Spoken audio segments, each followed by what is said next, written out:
Você pode dar glória a Deus, meu amado? Amém. Bom, eu sou o reverendo Aguinaldo Melo, Igreja Presbiteriana Memorial em João Pessoa. A minha esposa está aqui. O nome dela mais comum para a gente é Sheila, embora esse não é o nome oficial dela. Mas eu já a conheci com esse nome há 48 anos atrás. Fica em pé, linda, aí, para o pessoal conhecer você, essa criança amada aí. A gente está muito feliz, somos casados já há 46 anos, temos 3 filhos e 10 netos. E a gente está muito feliz em servir ao Senhor e caminhar juntos. Uma alegria poder estar aqui. Eu queria começar dizendo assim, da alegria de ver essas crianças aqui na frente, porque eu não tive esse privilégio.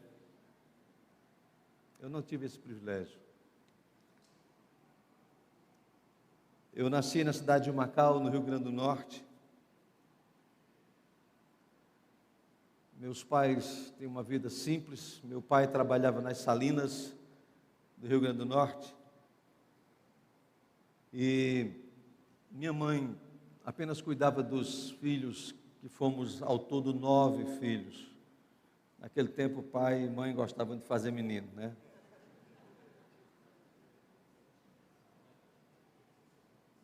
Sempre estudamos em escola pública, não havia ainda naquele tempo na história muitas escolas chamadas de escolas particulares. E nesse processo, a gente foi tentando segurar a vida, caminhar, na esperança de um dia sair da cidade onde a gente morava e melhorar na capital. Era essa a expectativa de todo jovem que estudava numa escola naquela cidade.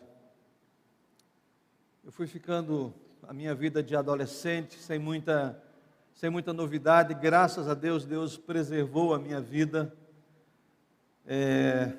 dentro do nosso lar, mesmo sendo um lar simples e pobre, mas não nos envolvemos com bebidas, com festas, com coisas naquele tempo. Mas um dia, já caminhando para terminar o meu curso ginasial, eu queria ir para Natal. Começaram a acontecer algumas coisas. Meu pai, um homem simples, não muito letrado, mas ele começou a se envolver com uma atividade que para ele era normal, mas se tornou um vício e a gente sofreu muito por causa disso. Ele era viciado em jogo de cartas. Então, tudo que ele podia adquirir, quase ele foi gastando em jogo de cartas. Minha mãe, preocupada com isso, ela ouviu alguém dizendo: olha, fizeram um trabalho para o seu marido e é por isso que ele é viciado em jogo de cartas. E ela foi em busca de algo e enveredou no candomblé e se tornou mãe de santo. E aí foi um momento de muita tristeza. Eu não era religioso, mas aquilo me entristeceu muito o coração, e foi a época que eu tive que ir embora de Macau, fui morar em Natal, e fui com essa tristeza, sabendo que minha mãe estava envolvida com candomblé, como mãe de santo. Mas Deus, louvado seja o nome dele, Ele tinha minha história nas mãos dele, assim como a história da vida da minha mãe. No lugar onde morávamos havia um terreno, um espaço abandonado, um prédio antigo, que era a ideia de construir um hospital e não deu certo nunca. Moravam muitas famílias, até que um dia o governo do estado decidiu transformar aquele local numa escola e mandou uma equipe de trabalhadores de Natal para trabalhar e construir aquela escola. E no meio daquelas pessoas veio um irmão da Igreja Presbiteriana do Alecrim, o irmão Paulo, irmão simples. E aí ele, no diálogo em frente lá, e aí foi conversando, e minha mãe entregou a vida para Jesus. Que notícia maravilhosa. A gente já estava em Natal, eu morando em Natal, peregrinando de lugar em lugar, porque não tinha um local para ficar. E aí a minha mãe se converte, e aí o irmão Paulo disse: a senhora tem um filho estudando em Natal? eu arranjo um lugar para ele. Tem uma senhora chamada Maria, que é muito amiga, conhecida nossa, e ela mora num bairro afastado lá, e lá nesse bairro tem uma pequena congregação da Igreja Presbiteriana do Alecrim. Se a senhora quiser, eu falo para ele ir morar nessa congregação. E antes de me converter, eu morei numa congregação presbiteriana. Nessa congregação, queridos, eu nunca assisti um culto lá, nunca. Ficava lá, quando chegava o domingo, eu saía, mas a dona Maria era uma mulher de um coração maravilhoso. Ela me acolheu, ela tinha algumas netas, mas eu não conheci todas as netas da dona Maria. Aí Deus me deu o privilégio de alguns meses depois eu conhecer uma das netas da dona Maria. Ela está aqui.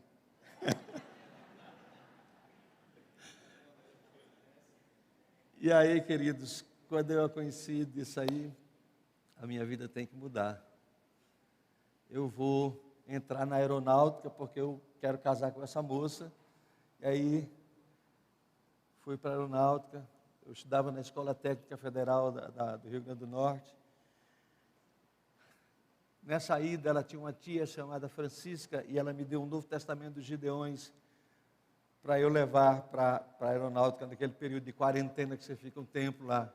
E foi lendo o Novo Testamento lá na base aérea de Natal que eu entreguei a minha vida para Jesus.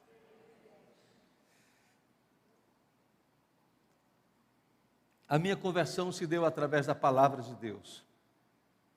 A minha vida foi transformada porque Deus tinha um propósito para a minha história. Soberanamente, Deus agiu na história da minha salvação. Eu queria convidar você a abrir a sua Bíblia, por favor. Carta de Paulo aos Efésios, capítulo de número 2. Queria ler esse texto para a gente partilhar um pouco dele nessa manhã.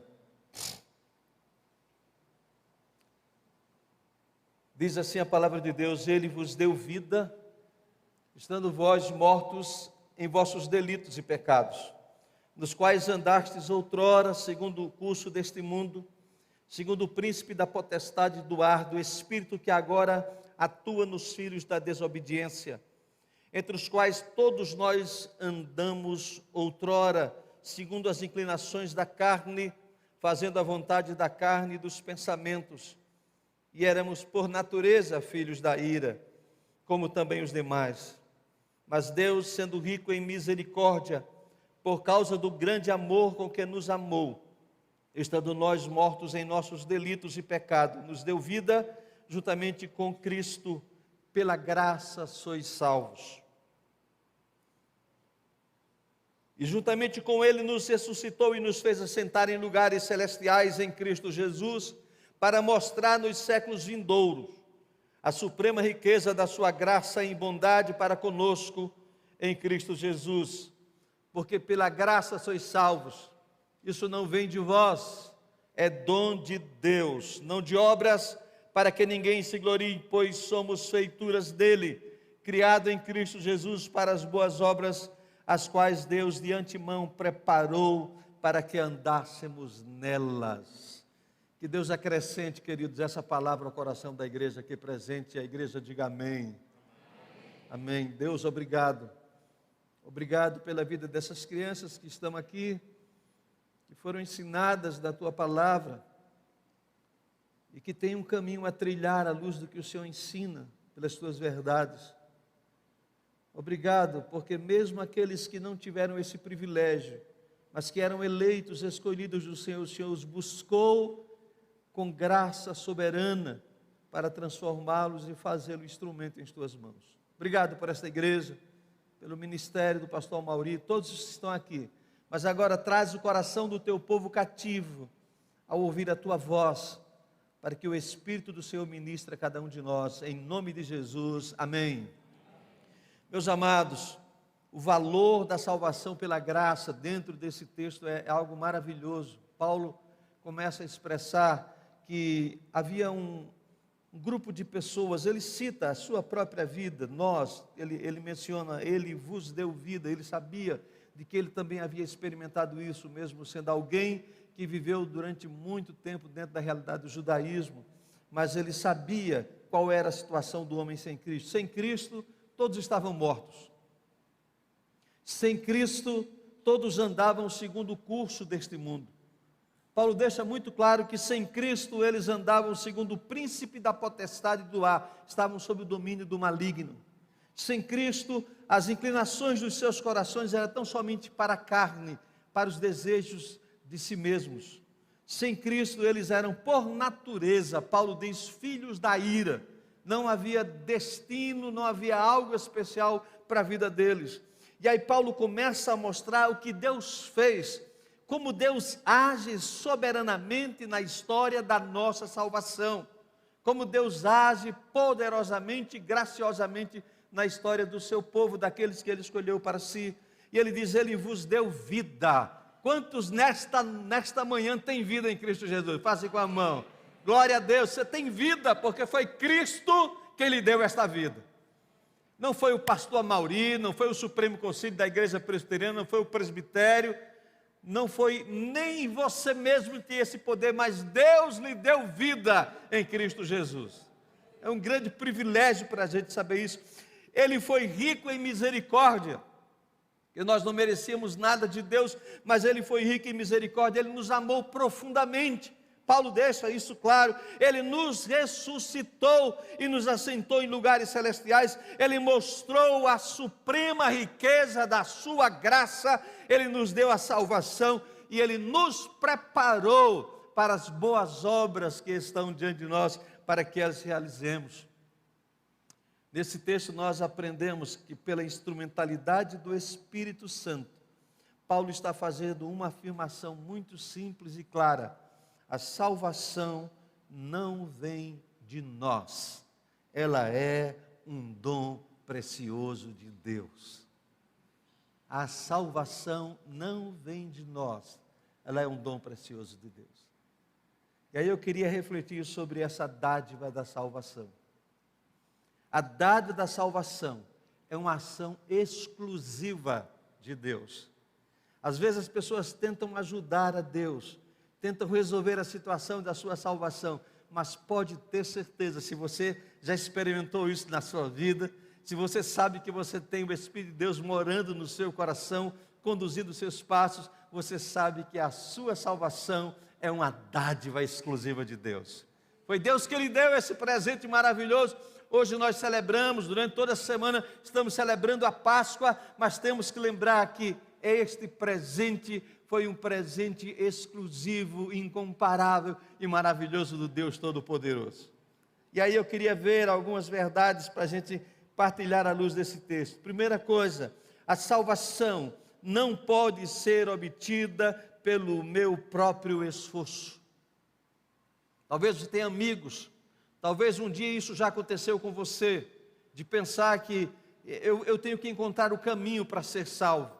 Mas na verdade, o apóstolo Paulo deixa muito claro quando ele diz: isso não vem de vós, não vem de vós, ninguém, você vai espantar um pouquinho, ninguém já nasce salvo, até aqueles escolhidos precisam passar pela experiência da transformação operada pelo Espírito Santo. Louvado seja o nome do Senhor. Queridos, mesmo aqueles que cantam aqui como crianças, um dia eles vão sentir que eles são do Senhor, porque o Espírito Santo vai falar aos seus corações essa dádiva. É importante lembrar, irmãos, que na vida humana, mesmo aqueles que tentam definir detalhes sobre o seu futuro, sobre o seu passado, sobre o seu presente, quanto à dádiva dos céus, a Bíblia deixa muito claro que morto não pode tomar decisão nenhuma. Vamos só lembrar que Paulo diz assim: Ele vos deu vida, estando o quê? Vós mortos em vossos delitos e pecado. E Paulo deixa muito claro que ele estava agindo e ministrando àqueles irmãos, mostrando que nem mesmo a lei de Deus, que não pode ser cumprida pelo pecador, conseguiu dar ao homem a condição de solucionar a sua situação de separado de Deus. Nem a lei pôde dar a esse homem. Deus estabeleceu a lei para ser o caminho, para ser um aio, para ser algo que mostrasse ao homem a condição dele como pecador, e ele pudesse se aproximar de Deus, mas a lei não tinha esse poder de nos aproximar de Deus verdadeiramente. Por isso Paulo diz na carta aos Romanos, como está escrito: não há um justo, nenhum sequer, não há quem entenda, não há quem busque a Deus, todos se extraviaram, a uma se fizeram inúteis, não há quem faça o bem, não há um sequer. E foi justamente por causa dessa maldade do coração do homem, por causa dessa verdade de que não há um justo, que a lei não tinha o poder de transformar a vida do homem, que Cristo se tornou maldição para dar a vida por você e por mim, por todos aqueles que Ele escolheu para a sua glória. Louvado seja o nome do Senhor. Não existe nada que o homem possa fazer para conseguir este maravilhoso presente dos céus. E aí Paulo deixa muito claro: não vem de vós. Não vem de vós. É um presente nos céus. É um presente do Deus Todo-Poderoso. Louvado seja o nome do Senhor. Meus irmãos queridos, nós precisamos lembrar que a salvação é uma ação exclusiva de Deus. E se ela é uma ação exclusiva de Deus, ela não pode ser obtida pelo meu próprio esforço. Não pode ser obtida pelo esforço de nenhum homem pecador como nós. A outra realidade que a gente vê Paulo escrevendo nesse texto, a gente pode perceber, é que a salvação é um presente de Deus para os pecadores. E aí eu acrescento mais uma palavra: para os pecadores escolhidos. Posso ouvir um amém dessa igreja? Amém, queridos? Jesus não morreu para salvar a todos os homens. Jesus morreu para salvar os escolhidos. Por isso o sacrifício dele foi válido, foi significativo, não foi em vão o sacrifício de Jesus. Paulo, escrevendo aos Romanos, diz que Deus prova o seu amor para conosco. E a partir do verso 1 do capítulo 5, ele diz: justificados, pois, mediante a fé, nós temos paz com Deus, por meio de Cristo Jesus, por intermédio de quem nós obtivemos o igual acesso pela fé, e pela graça nós estamos firmes e gloriamo-nos na esperança da glória de Deus. Louvado seja o nome do Senhor. E não somente isso, mas também nos gloriamos nas tribulações, sabendo que a tribulação produz a perseverança, que a perseverança produz a experiência, a esperança, e a esperança não confunde, porque o amor de Deus é derramado em nosso coração. E aí Paulo fecha no versículo 8 dizendo: Deus prova o seu amor para conosco, pelo fato de ter Cristo Jesus morrido por nós, sendo o quê? Nós ainda pecadores, eu pecador, você pecador, nós pecadores, mas eternamente escolhidos antes da fundação do mundo. Ele deu a vida por você. Louvado seja o nome do Senhor. A grande verdade, amados, é que Ele nos deu vida. Maravilhoso saber que Deus nos deu vida. A nossa impossibilidade está clara no que Paulo narra aqui. Nós estávamos mortos em nossos delitos e pecados, andando em caminhos distantes de Deus, e Ele decidiu olhar para nós que estávamos mortos, porque o próprio Paulo, escrevendo aos Romanos, diz que o salário do pecado é a morte. Estávamos mortos por causa da natureza pecaminosa, mas Deus soberanamente, Deus graciosamente decidiu agir em favor dos pecadores escolhidos. Ele agiu e Ele decidiu se fazer um de nós.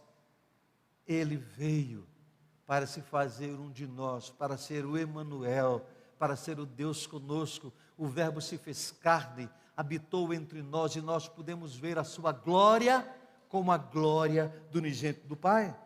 Ele decidiu pagar um alto preço pelos nossos pecados, e Paulo menciona isso no início deste livro, quando ele diz: no qual temos a redenção pelo seu sangue, a remissão dos pecados segundo a riqueza da sua graça. Ele decidiu cumprir toda a lei por amor de nós, e na carta aos Gálatas, Paulo diz que Jesus cumpriu a lei e cravou lá na cruz do Calvário o escrito por causa dos nossos pecados, para dizer que está pago aquilo que nós devíamos, e nós temos uma nova vida em Cristo Jesus, o nosso Senhor. Ele decidiu levar sobre si aquela cruz que não era dele, e era nossa. Ele carregou essa cruz sobre si para nos dar a certeza de que mesmo sofrendo, de que mesmo morrendo em nosso lugar, Ele deu a vida por nós, conforme diz Ele mesmo na narrativa de João, porque Deus amou o mundo de tal maneira que deu o seu Filho unigênito, para que todo aquele que nele crê não pereça, mas tenha a vida eterna. Louvado seja o nome do Senhor. Nós aprendemos, amados, pela palavra, que a salvação é o mais sublime presente de Deus para aqueles que foram alcançados por causa da sua maravilhosa graça. Não tem aqui, nesse lugar, nenhum alcançado que não tenha sido escolhido antes da fundação do mundo. Nos escolheu nele antes da fundação do mundo. Então se faz necessário afirmar que a nossa salvação é uma ação exclusiva de Deus, e é preciso que diante dessa realidade nós celebremos esse maravilhoso presente de Deus aos escolhidos. Louvado seja o nome do Senhor. E ainda uma outra realidade que nós encontramos nesse texto, quando pensamos nessa perspectiva da salvação, é que a salvação é preciosa e nós devemos cuidar com zelo deste maravilhoso presente. Devemos cuidar com zelo desse maravilhoso presente. E aí eu quero usar a expressão para que ninguém se glorie. Não pode se gloriar daquilo que Deus está dando. Zele, viva a realidade disso. Aquilo que nos foi dado deve ser encarado como algo tão precioso que nós não podemos negligenciar. O autor da carta aos Hebreus, ele fala sobre isso, queridos. Ele fala desse presente maravilhoso de Deus para nós. Capítulo 2, ele fala de uma bendita, grande, incomparável salvação. Por esta razão, diz o escritor aos Hebreus, importa que nos apeguemos com firmeza às verdades ouvidas, para que delas jamais nos desviemos. Presta atenção, porque se Deus tornou firme a palavra falada por meio dos anjos, e toda transgressão ou desobediência recebeu o justo castigo, uma pergunta inquietante desse escritor diz assim: como escaparemos nós se negligenciarmos tão grande salvação, a qual tem sido anunciada inicialmente pelo Senhor, foi confirmada pelos que a ouviram? Meus amados, observe o que Deus já fez em sua vida. Quem eu era, para onde eu estava indo, que destino eu tive que seguir, até que um dia Deus disse: você é meu escolhido, e foi me buscar.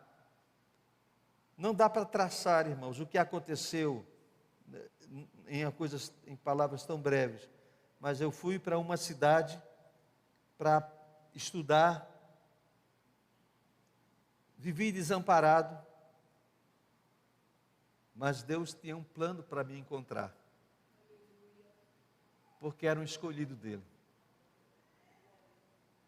Durante quase 2 anos, vivendo de casa em casa, de lugar em lugar, como que diz a história, jogado dentro de uma igreja, para conseguir caminhar. E Deus vai e me encontra e me traz para servir a Ele. Deus olha para nós e diz o texto, sendo rico em misericórdia, por causa do grande amor com que nos amou, nos deu vida, juntamente com Cristo. O que Deus está dizendo para nós, através do apóstolo Paulo, é que nós precisamos ter um coração grato. Nós não podemos nos gloriar naquilo que Ele nos deu. Não merecíamos nada e nem continuamos merecendo nada de Deus, mas Deus continua nos amando maravilhosamente. para aqueles que foram escolhidos por Deus, para aqueles que foram alcançados pela sua sublime graça, incomparável graça, nós precisamos lembrar algumas verdades na nossa trajetória de vida. Precisamos nos lembrar que para quem veio para a luz, não deve mais buscar o prazer nas trevas. Aquele que Deus trouxe para a luz, não pode mais buscar prazer nas trevas. Aquele que foi liberto pelo sangue de Jesus, não pode mais viver como escravo do pecado. Aquele que experimentou a graça do Senhor em seu coração, não precisa mais viver apegado aos ditames da lei. Aquele que encontrou o caminho em Cristo, ele não andará mais perdido por este mundo. Aquele que experimentou a bênção da nova vida, ele não pode mais viver como morto. Aquele que desfrutou a alegria da salvação, ele não se satisfaz mais com as tristezas desse mundo. Glória a Deus. Você experimentou tudo isso em Deus. Certamente, quero lembrar aos amados que a nossa salvação é uma ação exclusiva de Deus. E a gente precisa dar o devido valor, isso é, cuidar com zelo desse maravilhoso presente de Deus. Meus amados, hoje você ouviu um pouco da minha história de salvação. Certamente cada um de vós, cada um de vocês tem uma história de salvação. Uma bela história de salvação. Há uma singeleza no modo como Deus age ao encontrar aqueles que Ele escolheu desde antes da fundação do mundo. Por isso a sua história é uma história que ela é tão significativa, tão importante nesta manifestação, nesse tempo de salvação, nesse tempo de lembrar o sacrifício de Jesus, a morte de Cristo no Calvário, nesta semana da Páscoa. Você vai lembrar o modo como Deus alcançou você. Você pode dizer: eu estava perdido e fui achado. Você pode dizer: eu estava morto e Ele me deu vida. Mas não guarde isso para você somente. Compartilhe a sua bela história de salvação com alguém, com um amigo, com um familiar, durante esses dias em que as pessoas aparentemente estão mais sensíveis ao fato do sacrifício de Jesus. Fala o que Deus fez na sua vida. Pela graça sois salvos, isso não vem de vós, é dom de Deus. Lembremos que a verdadeira história da salvação é, em sua essência, uma história de graça, uma história de poder e amor em favor do pecador que Ele escolheu para si. Vale a pena registrar, queridos, que a história da sua salvação, ela não começou a ser escrita quando você nasceu, não começou a ser escrita quando você mudou de uma cidade para outra. A sua verdadeira história de salvação começou a ser escrita na eternidade. Antes da fundação do mundo, Deus começou a escrever a sua história, louvado seja o nome dEle. Ele disse que Deus escolheu você como filho. Veja o que Paulo diz: bendito Deus e Pai de nosso Senhor Jesus Cristo. Ele nos escolheu nele antes da fundação do mundo, para sermos santos e irrepreensíveis perante Ele, e em amor nos predestinou para Ele. A história da salvação de Deus une-se à nossa história, tendo o sacrifício de Cristo Jesus no Calvário, a verdadeira Páscoa, tendo naquele momento o seu clímax, porque foi ali que Jesus deu a vida por amor a nós, carregando sobre si os nossos pecados. Meus queridos irmãos, amados, pessoas que vão ver esta reflexão, esse tempo de culto posteriormente, nós precisamos aprender pelas Escrituras que a minha, que a sua, que a nossa salvação é uma ação exclusiva de Deus. E se a salvação é uma ação exclusiva de Deus, nós precisamos trazer à memória que ela não pode ser obtida por esforço próprio do homem, que ela é um presente de Deus para pecadores escolhidos por Ele, e que ela é tão preciosa que nós devemos cuidar com zelo deste maravilhoso presente. Que Deus estenda a mão de graça sobre a nossa vida, para que nós entendamos e compreendamos que soberanamente Ele agiu na história da nossa salvação, e que Ele nos abençoe. Amém.